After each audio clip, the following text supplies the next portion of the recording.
I listen to quite a few different podcasts, and one of the podcasts that I really like, and here's another Herd App plug for you, is the Mind Your Own podcast. It's Erin Sorensen does it, right? She's I believe she's the editor in chief over there at Hale Varsity, and she had somebody on the other day talking about the Ireland trip for you guys, and kind of like what a lot of people don't think about for athletes when they go over there, right? Everyone's like, oh my God, you're going to have so much fun. You're going to Ireland.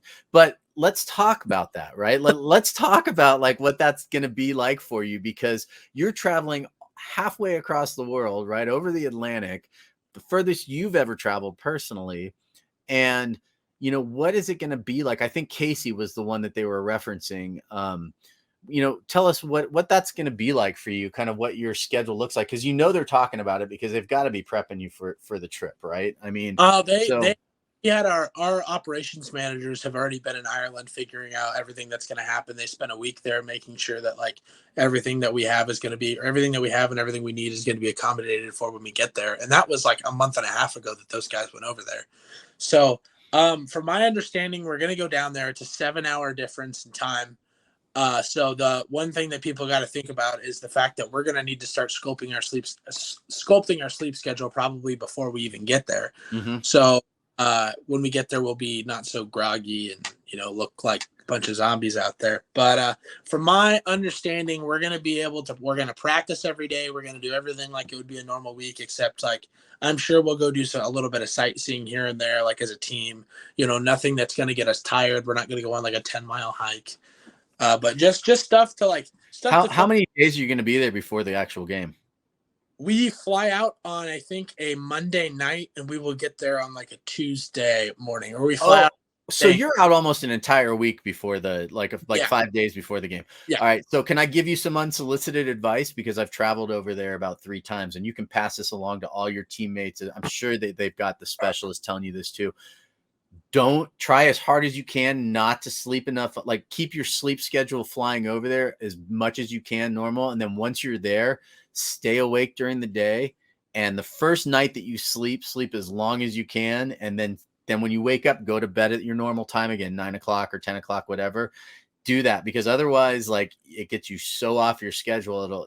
It'll drive you insane. So last time I went there, I was there for 2.5 weeks. I got to England, which is basically right next to Ireland.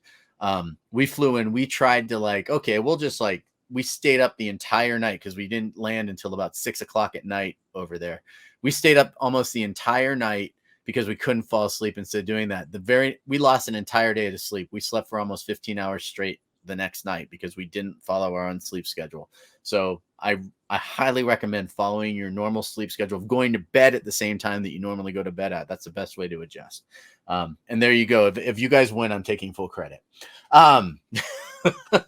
So do you know that do they have anything planned for you guys as far as like activities to do? Because obviously you're not going to have a lot of free time to be walking around and doing stuff, I'm sure. Yeah, so that's what I was thinking. I'm not 100% sure what they're going to have for us, but I know whatever we do, it'll probably take up an hour or two of our time, and then it will be more of relaxing. Because if we're going to do anything, we're not going to be on our feet for very long. It's going to be one of those things where we're having walkthroughs and stuff every day and making sure that we're ready and fine-tuned in for the game by the time we get there.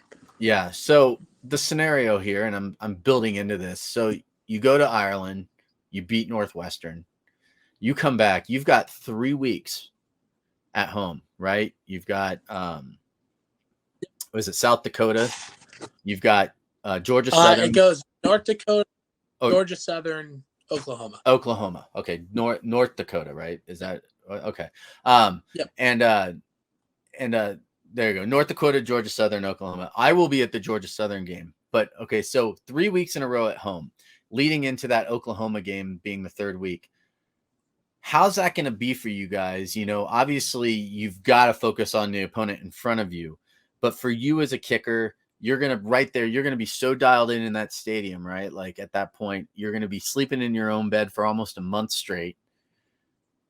How are you guys kind of approaching that aspect? Because you come back and you've got a early morning game the following week, I think, after getting back from Ireland.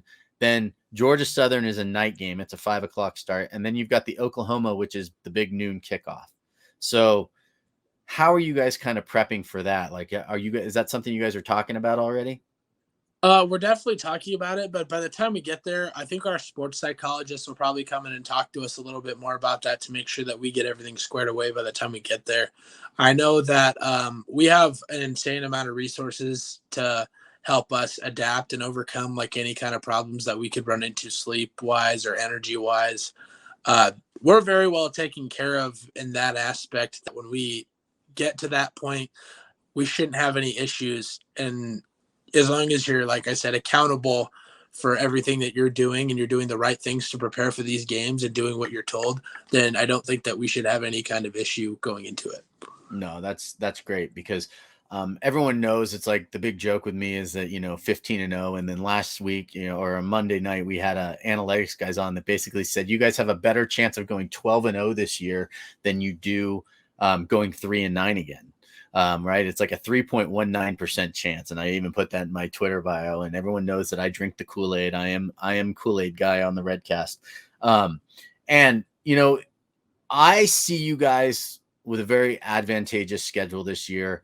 And, and obviously the back end of the schedule is probably going to be like the toughest overall for you guys, especially if you're winning all the games that we feel like you should. Do you kind of circle things on the schedule? Is there a game that isn't Oklahoma, that you're looking forward to almost more than any other game? Like maybe something you feel like you have to prove?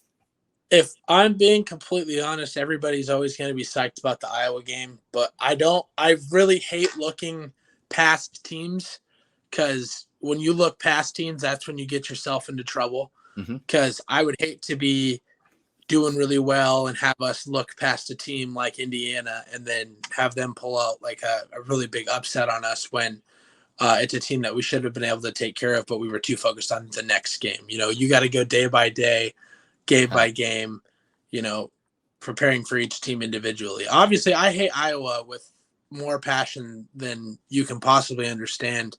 So it's just by the time I get there, I'll be pretty psyched for it, but I'm not going to look forward to it until the week of Thanksgiving when it's about to happen.